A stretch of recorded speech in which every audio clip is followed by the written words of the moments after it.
আসসালামু আলাইকুম ওয়া রাহমাতুল্লাহি ওয়া বারাকাতুহু। দেশ ও প্রবাসী ভাই বোনেরা, আজকে গাইবান্ধার সেই নমনারায়ণ গ্রুপকে উদ্দেশ্য করে আমি আসাদুজ্জামান একটা কথা পরিষ্কার ভাবে বলতে চাই। মূর্তি থাকবে মন্দিরের ভিতরে। এদেশের রানিং সরকার যদি আপনাদের মন্দিরের ভিতরে আরো 10টা মূর্তি নির্মাণ করে দেয়, তাতে আমাদের কোনো আপত্তি নাই।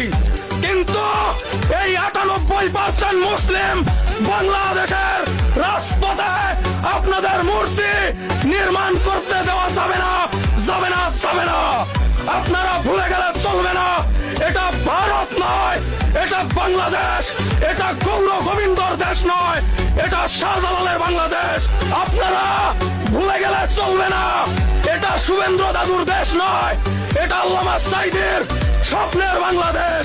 এটা গৌর গোবিন্দর দেশ নয়, এটা মৌলানা ভাসানের স্বপ্নের বাংলাদেশ। দল যার যার, ধর্ম সবার।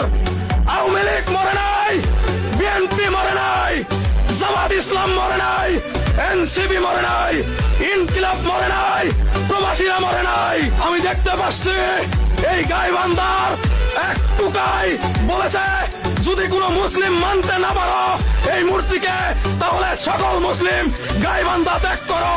তাই আমি তাকে বলতে চাই, এই হিন্দুস্তানের কসাই 20 কোটি মুসলিমকে রাজপথে নামায়ো না। 2 মিনিটও ময়দানে টিকতে পারবে না। গাছের শুকনো পাতার মতো উড়ে চলে যাবে ইন্ডিয়ার নয়াদিল্লিতে। বলে দিলাম সাবধান। এদেশে হিন্দুস্তানের কোনো ঠাই নাই, ছিল না, থাকবে না। ভালাই ভালাই তোমরা থাকতে থাকো। আমাদের মুসলিম ধর্মে এলাও নাই, তোমাদের হিন্দু ধর্মে অ্যাটাক করো। যদি এলাও থাকতো, তাহলে এতদিন তোমাদের অস্তিত্ব থাকতো না। এই দেশের 1,47,570 বর্গ মাইলের প্রতিটা ইঞ্চিতে মাটিতে মুসলিমের রক্ত রঞ্জিত আছে। এই দেশ হিন্দুস্তানের নয়, এই দেশ ভারতের নয়। তাই বলে দিলাম, মিটিং মিছিল যাই করো, দিল্লি থেকে করবে। বাংলার জমিনে তোমাদের কোনো জায়গা নাই, জায়গা নাই, জায়গা নাই।